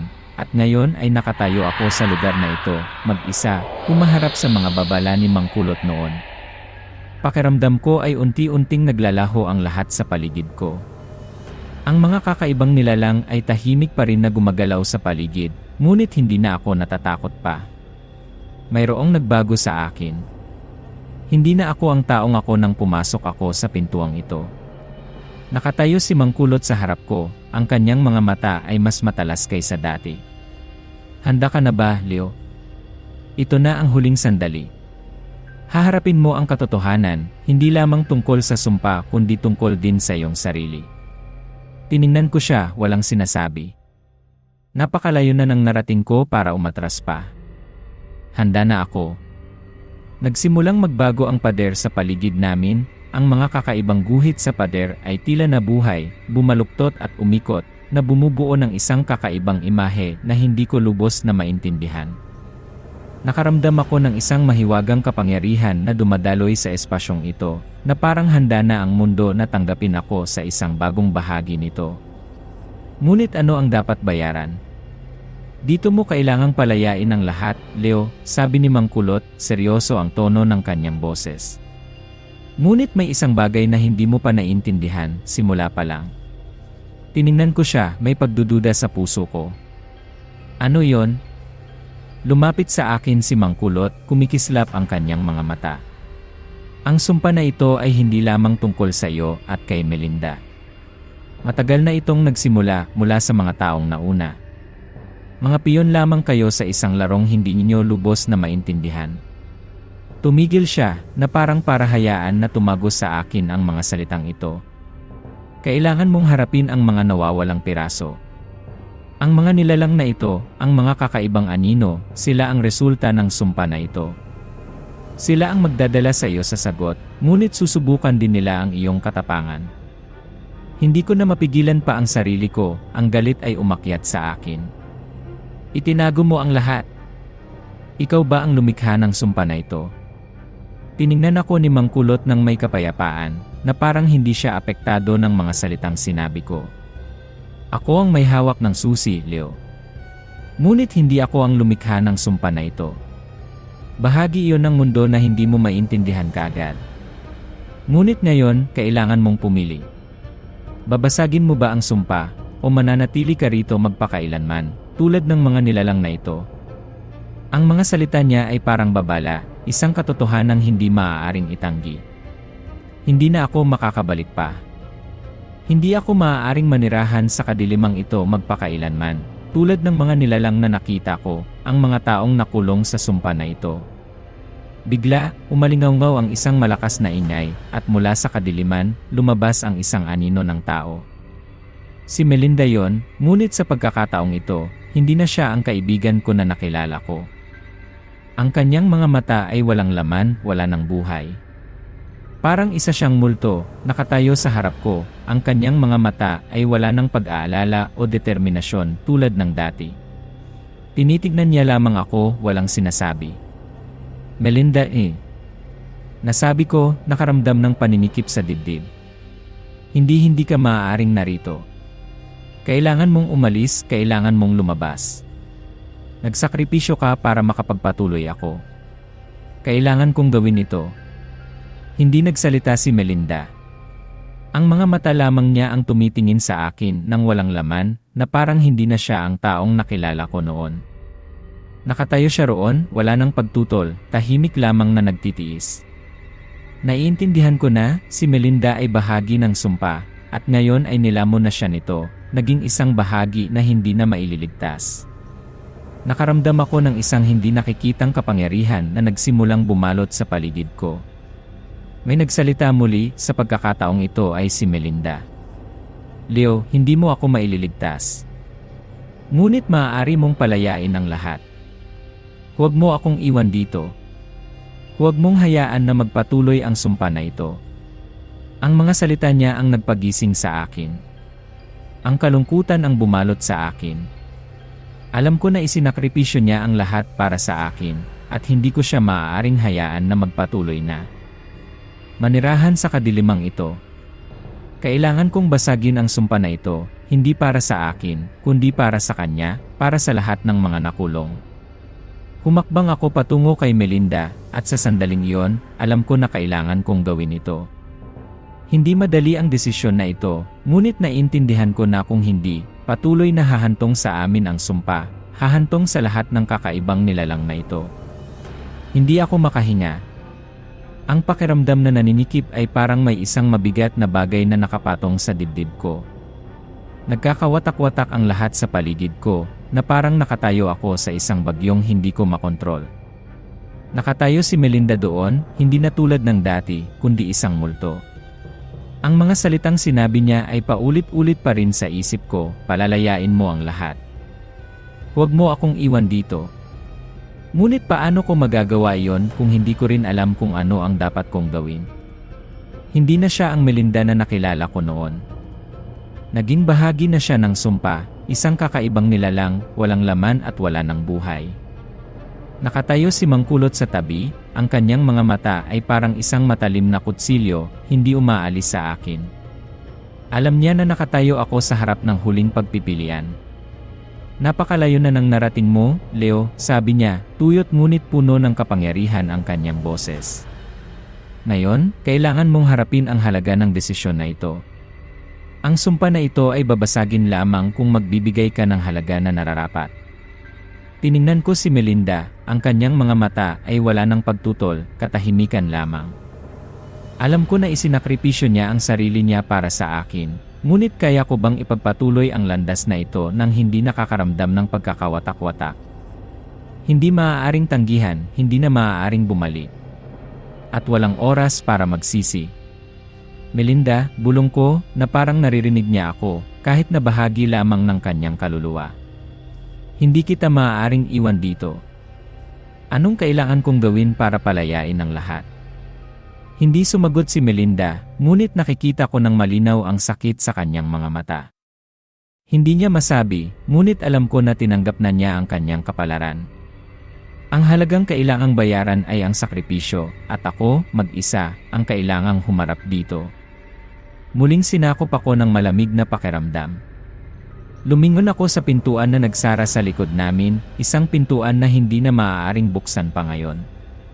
Lahat ng ginawa ko, lahat ng desisyon, ngayon ay isa na lamang ang natitirang pagpipilian, palayain ang lahat, o patuloy na manirahan sa kadilimang ito magpakailanman. Hindi mo maililigtas ang lahat, Leo, sabi ni Mangkulot, nagniningning ang kanyang mga mata, na parang nasasaksihan niya ang isang palabas na hindi ko maaaring baguhin. Pinili mong dumaan sa pintuang ito. At ngayon, kailangan mong bayaran ang halaga para sa kalayaan na ito. Huminga ako ng malalim, pakiramdam ko ay umiikot ang lahat sa paligid ko, walang malalabasan. Kung gayon, ano ang kailangan kong gawin? Tanong ko, puno ng desperasyon, ngunit puno rin ng determinasyon ang boses ko. Lumapit si Mangkulot, iniabot niya ang kanyang kamay, na parang gustong dalhin ako sa isang huling pagsubok. Kailangan mong makuha ang huling piraso. Ngunit hindi lamang sa pamamagitan ng iyong sariling lakas. Kailangan mong harapin ang kadiliman sa iyong sarili. Tumigil siya sandali, at saka nagpatuloy, napakakaunti ang alam mo tungkol sa iyong sarili, Leo. Ang halaga ng sakripisyo ay ang hindi mo maiintindihan kaagad. Matagal na, ang sumpa na ito ay nakaugnay sa iyong kapalaran at sa mga tao sa nayon na ito. Tahimik akong nakinig sa kanya, ngunit sa puso ko ay unti-unting nabubuo ang isang malinaw na pakiramdam. Kailangan kong hanapin ang huling piraso, ngunit hindi ito isang bagay, kundi isang mas malalim na katotohanan, tungkol sa aking sarili, tungkol sa nakaraan na hindi ko pa nahaharap. Lumapit ako kay Melinda, ang taong nakasama ko sa buong paglalakbay. Wala siyang sinasabi, ngunit nakaramdam ako ng kapayapaan sa mga mata niyang iyon. Tinanggap na niya ang halagang kailangang bayaran, at ngayon ay kailangan kong gawin ito para sa kanya. Melinda, bulong ko muli. Hindi kita iiwan dito. Tatapusin ko ang lahat. Nang sabihin ko ang mga salitang iyon, nakaramdam ako ng isang matinding liwanag na sumabog mula sa loob ko. Isang malakas na pakiramdam, isang malalim na koneksyon. Ang mga piraso sa aking alaala ay nagsimulang pagdugtong-dugtungin, na parang ginugunita ko ang bawat mahalagang sandali sa aking buhay. Isang bahagi ko ang nakalimutan, isang bahagi ko na hindi ko gustong harapin. Ang halagang kailangang bayaran ay ang sarili ko, napagtanto ko, at naramdaman ko na umakyat ang lahat ng pagod sa aking katawan. Iyon ang huling piraso. Lalong dumilim ang kadiliman sa paligid ko, at naiintindihan ko na ang sakripisyong ito ay hindi ang katapusan, kundi ang muling pagsilang. Nang gawin ko ang desisyon na ito, tinanggap ko na ang halaga nito. Hindi lamang ang halaga para sa akin, kundi para sa lahat ng mga nilalang na nakulong sa sumpa. Si Melinda, kahit na wala na rito, ay mananatiling bahagi sa akin. Ipagpapatuloy ko ang landas na ito, kahit na kailangan kong isuko ang lahat. Babasagin ang sumpa, at ako, kahit na kailangan kong magsakripisyo, ang magdadala ng kalayaan para sa lahat. Nakatayo ako roon, sa kadilimang bumabalot, ang espasyo ay parang kumikipot sa paligid ko. Lumalabo ang lahat, na parang binabaluktot ng mundong ito ang oras at espasyo, ginagawa ang lahat na malabo at malayo. Ngunit malinaw kong nararamdaman ang isang bagay, ito na ang sandali ng pagpapasya. Ang sumpa, ang sinubukan kong takasan, ang halaga na kailangan kong bayaran, lahat ay kailangang magtapos. Ang sakripisyo ni Melinda ay hindi lamang ang bagay na hindi ko mapapalitan, kundi ang motibasyon din para magpatuloy ako. Naaalala ko ang mga salita na sinabi niya, palalayain mo ang lahat. Paulit-ulit pa rin ang mga salitang iyon sa isip ko, at ngayon, nararamdaman ko ang katotohanan tungkol sa kung ano ang ibinigay niya sa akin. Nakatayo pa rin doon si Mang Kulot, ang kanyang mga mata ay kumikislap tulad ng isang kakaibang apoy, nasasaksihan ang aking pagbabago. Handa ka na, Leo? Ngunit alam ko, hindi mo lubos na naintindihan ang lahat. Ang sakripisyo na pinili mo ay hindi ang iniisip mo. Ang kanyang boses ay puno ng panunuya, na parang matagal na niyang hinihintay ito. Hindi ko siya sinagot kaagad. Sa halip, tiningnan ko ang kadiliman sa paligid ko, kung saan walang malalabasan, ngunit hindi na ako nakaramdam ng takot pa. Nawala na ang pakiramdam na yon, pinalitan ng isang determinasyon na nakakagulat. Napagdaanan ko na ang lahat ng kaya kong isipin, ngunit sa huli ay naiintindihan ko na ang sakripisyo ay hindi ang katapusan, kundi ang simula ng isang bagong bagay. Ang malakas na pakiramdam ay tulad ng isang alon na dumadaloy sa akin. Ang huling katotohanan ay maliwanag na. Unti-unting nawala ang kadiliman, at nakaramdam ako ng isang napakatalino na liwanag mula sa loob ko. Hindi ko alam kung saan ito nagmula, ngunit naintindihan ko na ako, sa aking mga desisyon, ang lumikha nito. Ang pintuan sa harap ko, kung saan isinakripisyo ni Melinda ang sarili, ay hindi na sarado. Bumukas ito, malawak na malawak, at alam ko, ito na ang panahon para tumawid ako muli, hindi para sa aking sarili, kundi para sa lahat ng napagdaanan ko. Wala nang sinabi si Mang Kulot. Ang kanyang mga mata sa oras na ito ay tila naintindihan ang isang bagay, ngunit hindi siya nakialam. Tumayo lamang siya ng tahimik, na parang nasasaksihan ang katapusan na matagal na niyang binalak. Naglakad ako patungo sa pintuang nakabukas, kung saan ang liwanag ay hindi nakakaiba o malabo, kundi isang bagay na maliwanag at dalisay. Sa bawat hakbang ko, ramdam ko ang isang bagay na nagbabago, isang bagay na nababasag, na parang lahat ng hadlang ay nawawasak. Ito ang lugar kung saan ako dapat naroroon, kung saan ko dapat gawin ang huling desisyon upang wakasan ang sumpa. Habang tumatawid ako sa pintuan, hindi ko na naramdaman ang sakit o pagod. Sa halip, nakaramdam ako ng kakaibang ginhawa. Wala na si Melinda, ngunit siya pa rin ay bahagi sa akin, isang bahagi ng sakripisyong kanyang ibinigay. Nararamdaman ko ang kapayapaan sa kanyang puso, na para bang natagpuan na niya ang kalayaan. Si Mang Kulot ay tumawid sa pintuan kasunod ko, at ngayon, wala na sa kanya ang malamig o mapanuyang anyo. Ang kanyang mga mata ay tulad ng isang taong tinanggap na ang katotohanan. Nagawa mo, Leo. Tapos na ang sumpa. Tiningnan ko siya, at isang pakiramdam ng kalmado ang bumalot sa akin. Ang sumpa na kinailangan kong labanan sa buong panahon, ngayon ay tapos na. Sinira ko ito, hindi lamang para sa akin, kundi para sa lahat ng naipit dito. Sumara ang pintuan sa likod namin, at naramdaman ko ang isang hindi maipaliwanag na kapangyarihan na bumabalot sa espasyong ito. Ang liwanag ay hindi na malabo kundi maliwanag, na parang dumaan na ang isang bagyo, at ang lahat ng natitira ay ganap na kapayapaan. Salamat, bulong ko, nakatingin kay Mang Kulot. Tinulungan mo akong maunawaan na lahat ay bahagi lamang ng siklong ito. Ngunit sa huli, tinapos ko ito. Tiningnan ako ni Mang Kulot, ang kanyang mga mata ay naglalaman ng pagod, ngunit mayroon ding kaunting paghanga. Nagawa mo. Ang hindi mo alam ay, matagal ko nang alam na walang sinuman maliban sa iyo ang makakasira sa sumpa. Ngunit ngayon, nasaksihan ko ang paglaya. Ngayon, tapos na ang lahat. Hindi ko na nararamdaman ang sakit, wala nang takot. Nagbago na ang lahat. Nararamdaman ko ang kalayaan sa hangin. Ang mga kakaibang nilalang na nakita ko noon ay hindi na nakakatakot na multo. Sila ay mga kaluluwang naipit lamang, na ngayon ay pinalaya na. Pagkatapos magsara ang pintuan, ang espasyo ay tila lumipas sa isang sandali ng katahimikan. Nakatayo ako sa isang mundo na wala ng takot, wala ng banta mula sa mga kakaibang nilalang o kadiliman na kinailangan kong harapin sa buong paglalakbay na ito. Ang liwanag ay bumaha sa lahat ng dako, ngunit alam ko na hindi na.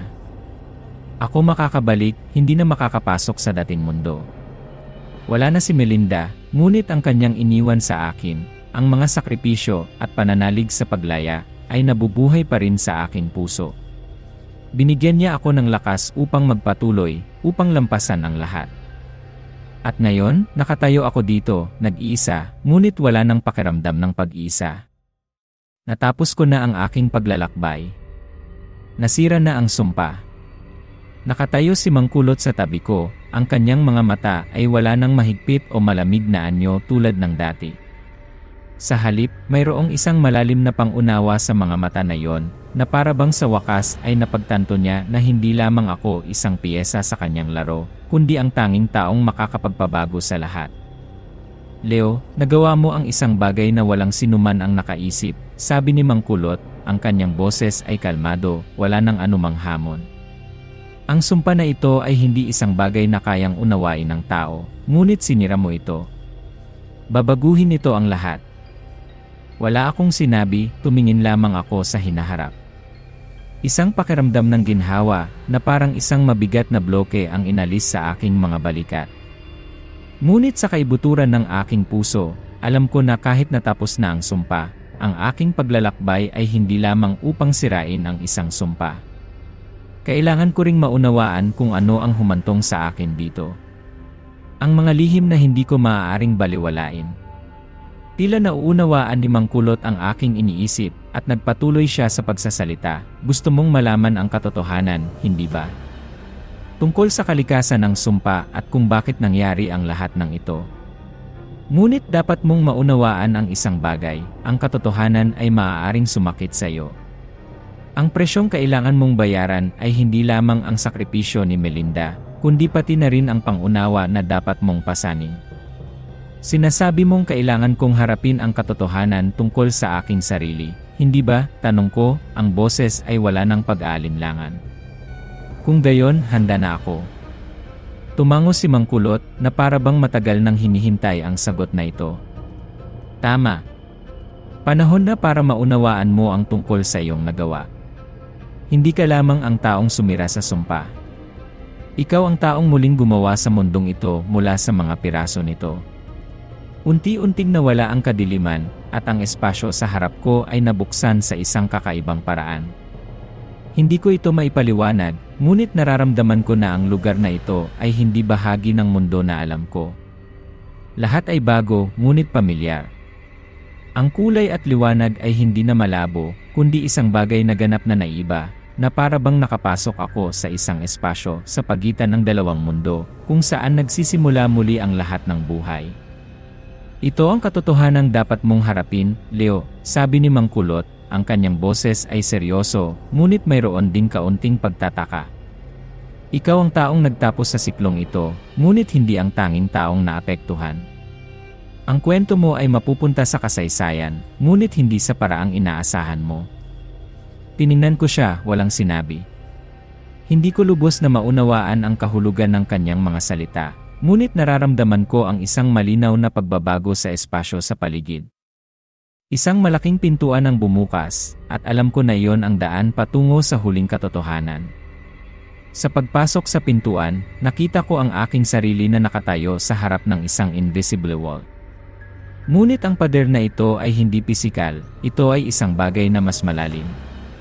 Ito ang katotohanan tungkol sa lahat ng naranasan ko, tungkol sa mga taong nagsakripisyo, tungkol sa nakaraan na hindi ko pa hinaharap. Nakumpleto mo na ang iyong paglalakbay, ngunit hindi pa tapos ang lahat ng kwento, sabi ni Mang Kulot habang nakatayo siya sa likod ko. Kailangan mo pa ring harapin ang iyong nakaraan, kung ano ang humantong sa sumpa. Ang sumpa ay hindi lamang isang kwento mula sa sinaunang panahon. Ito ay nagmula sa mga pagpili ng tao, mula sa mga aksyon na hindi ko pa lubos na nauunawaan.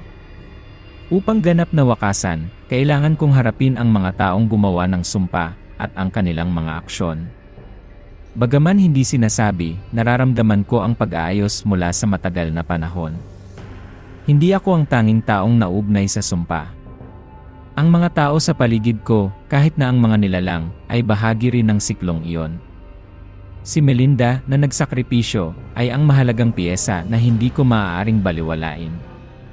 Hindi lamang siya ang taong nagsakripisyo para sa akin, kundi ang taong tumulong sa akin na masira ito. Habang tumatawid ako sa invisible wall at pumapasok sa espasyo sa likod, parang nawala ako sa ibang mundo. Isang mundo na puno ng kakaibang liwanag, ngunit hindi ang liwanag na alam ko. Ang lahat ng nasa paligid ko ay lumipas na parang isang malabong panaginip. Ang mga imahe, ang mga kakaibang nilalang, lahat ay tila magkakasamang nabubuhay sa isang espasyo na hindi ko kayang ipaliwanag. Wala na si Melinda dito, ngunit naroroon pa rin siya sa aking puso, sa bawat desisyon na aking ginawa. Hindi ko siya maaaring hayaan na maging bahagi ng kadiliman magpakailanman. Ang lahat ng ginawa ko, ang mga sakripisyo, ang mga pagpili, ngayon ay ang huling piyesa upang maunawaan ko kung ano ang humantong sa sumpa. Tumigil ako, nararamdaman ang espasyo sa paligid ko na unti-unting kumakalma. Nakatayo si Mang Kulot sa tabi ko, walang sinabi, ngunit ang kanyang mga mata ay puno ng pangunawa na para bang alam niya na malapit na ako sa huling katotohanan. Handa ka na, Leo, sabi ni Mang Kulot, ang kanyang boses ay malalim at puno ng kahulugan. Ngunit dapat mong maunawaan na ang iyong makikita ay hindi isang bagay na madaling tanggapin. Ang huling piyesa, iyon ang dahilan kung bakit kailangan mong magbayad. Tumingin ako sa kanya. Anong dahilan? Bakit nagsimula ang lahat sa akin? Hindi sumagot si Mang Kulot kaagad. Tumingin lamang siya sa akin, na para bang naghahanap siya ng paraan upang ipaliwanag ang isang bagay na hindi ko pa lubos na nauunawaan. Hindi ka lamang ang taong sumira sa sumpa, Leo. Ikaw ang lumikha nito. Ang iyong mga desisyon ay matagal nang humubog sa mundong ito. At ang iyong makikita ay magpapaintindi sa iyo na walang sinuman ang makakataka sa kanyang nakaraan. Ang kanyang mga salita ay parang isang malakas na pagkabigla na umalingaw-ngaw sa aking ulo. Ako ang lumikha ng sumpa. Ulit ko, hindi makapaniwala sa kanyang sinabi. Paano nangyari yon? Lumapit sa akin si Mangkulot at sa unang pagkakataon, nakakita ako ng pangunawa sa kanyang mga mata. Hindi mo ba naalala? Ang iyong mga desisyon ay humantong sa pagdurusa ng iba. Ang presyo ng sakripisyo ay hindi lamang isang labanan sa pagitan mo at ni Melinda, kundi bahagi ng lahat ng nangyari. Ang huling piyesa, Leo, ay ikaw. Ang lahat ng nasa paligid ko ay tila nagsimulang mawala, at sa sandaling iyon, hindi ko na nakita si Mangkulot. Sa halip, nakita ko ang ibang tagpo. Iyon ay ang mga malabong imahe, mga alaala na hindi ko agad makilala. Nakita ko ang aking sarili, ngunit hindi ang ako ngayon. Nakita ko ang ibang bersyon ng aking sarili, ang ako sa nakaraan, na nakatayo sa harap ng mga mahahalagang desisyon. Nakita ko ang aking mga aksyon, ang mga salitang binaliwala ko, ang mga taong sinaktan ko. Nakita ko si Melinda doon, hindi ang kaibigan na mahal ko, kundi bahagi ng piyesa na ito, isang taong naipit sa aking sariling mga pagpili. Ang larawan sa harap ko ay nagsimulang luminaw, at natanto ko ang nais ipaalam sa akin ni Mangkulot. Ano ang ginawa ko? Gumawa ako ng mga desisyon na hindi ko na mababago, ngunit iyon din ang mga desisyon na pinagbayaran ko. Ang sumpa ay hindi lamang isang bagay na kailangan kong harapin, kundi ang resulta ng mga aksyon na ginawa ko. Ito ay isang siklo na hindi ko maaaring takasan, ngunit ngayon, maaari ko na itong tapusin. Si Melinda, sa alaala na ito, ay hindi ang kaibigan na minahal ko, kundi ang taong nagdusa dahil sa akin. Ako mismo ang nagdala sa kanya sa sumpa, at ngayon kailangan kong magbayad para sa lahat. Hindi lamang siya nagsakripisyo para sa akin, kundi dahil sa mga desisyon na hindi ko na mababago. Habang nakikita ko ang mga imaheng iyon, naunawaan ko na nagkamali ako. Ang aking mga desisyon ay hindi lamang nakaapekto sa aking sarili, kundi pati na rin sa lahat ng tao sa paligid ko. At kinailangan ni Melinda na tiisin ang presyong ito. Hindi lamang siya ang tanging naapektuhan, kundi bahagi rin ako nito. Naramdaman ko ang isang paggising sa aking puso. Hindi ito ang katapusang inaasahan ko. Upang masira ang sumpa, hindi ko lamang kailangan ang sakripisyo, kundi kailangan kong maunawaan ang aking mga aksyon at tanggapin ang mga ito. Hindi na mabubuhay muli si Melinda, ngunit maaari kong dalhin ang paglaya para sa kanya at para sa lahat ng naipit sa siklong ito. Nakatayo ako doon, nakaharap sa aking sarili, sa mga nangyari. Parang ang espasyo sa paligid ay nawawala, na nagbibigay daan sa isang bagyo ng emosyon. Si Melinda, ang kasama, ang taong nagsakripisyo ng lahat para sa akin, ay wala na sa tabi ko. Nilisan na niya ang mundong ito, ngunit ang kanyang iniwan sa akin, ang kanyang huling mga salita, ay umaalingaw pa rin sa aking puso. Napalayo na ako para makabalik pa. Ang mga desisyon sa nakaraan, ang mga aksyon na akala ko ay tama, ngayon ay malinaw na parang isang larawan na puno ng kulay ng dugo. Ang sumpa na sinubukan kong sirain ay hindi ang iniisip ko. Hindi ito isang bagay na lampas sa aking kontrol, kundi ang resulta ng mga pagkakamali, ang mga pagpili na hindi na mababago. At ako mismo ang lumikha nito. Nakatayo lamang si Mangkulot, ang kanyang mga mata ay wala ng matalas na tingin na nakita ko noon, ngunit sa halip ay pangunawa, na para bang nasaksihan niya ang lahat. Hindi na niya kailangang magdagdag ng anumang sinabi, dahil naunawaan ko na ang lahat. Ang sakripisyo ni Melinda ay hindi ang katapusan, kundi ang simula para sa katapusang kailangan kong pagbayaran. Ipinakita sa akin ni Melinda na ang paglaya ay hindi lamang ang katapusan ng sumpa, kundi ang pagharap ko sa mga piyesa na kulang sa akin. Buhay. Huminga ako ng malalim, nararamdaman ang lahat ng pagod na bumabalot sa aking katawan. Ngayon, wala na akong takot. Tapos na ang sumpa, hindi dahil tumakas ako dito, kundi dahil tinanggap ko ang presyong kailangan kong bayaran. Ang espasyo sa paligid ko ay unti-unting nagbabago, mula sa isang espasyong puno ng kadiliman at misteryo, ngayon ay sumisikat na. Pakiramdam na parang isang pintuan ang bumukas, hindi lamang sa pisikal, kundi sa espiritual. Hindi ko na nararamdaman ang pagkabigat. Kahit na mayroong mga pagkawala, kahit na mayroong sakripisyo si Melinda, nararamdaman ko ang kalayaan. Hindi ito ang kalayaan sa isang perpektong mundo, kundi ang kalayaan mula sa aking sariling mga pagkakamali na hinarap at tinanggap ko. Nagawa mo, Leo, tumunog ang boses ni Mang Kulot, at sa pagkakataong ito, hindi ako nakaramdam ng anumang pag-aalinlangan o banta. Sinira mo ang sumpa. Ngunit ang presyong kailangan mong bayaran ay ang paggising. Naunawaan mo ang katotohanan tungkol sa iyong sarili. Tumingin ako sa kanya, ang aking mga mata ay wala ng pagkalito o pagkabahala. Naunawaan ko na. Ngunit ngayon, hindi na ako makakabalik. Kailangan kong harapin ang aking mga kahihinatnan. Hindi lamang para sa akin, kundi para sa iba rin. Tumahimik si Mang Kulot, ang kanyang mga mata ay sumilay na para bang hinihintay niya ang sagot na ito. Pumasok ka na sa isang landas na hindi na pwedeng balikan, Leo. At iyon ang katotohanan. Ngunit hindi mo kailangang gawin ito ng mag-isa. Ang presyong binayaran mo ay hindi para magtiis ka ng mag-isa. Palalayain mo ang iba. Isang mahinang tunog ang umalingaw-ngaw at lumingon ako para tumingin. Ang mga kakaibang nilalang na nakita ko noon ay hindi na natatakot o umaatake. Tumayo sila ng tahimik na para bang napagtanto nila na mayroong nagbago. Hindi na sila nakakatakot na nilalang. Pinalaya na sila. Naunawaan ko na ang mga nilalang na ito ay hindi mga kaaway.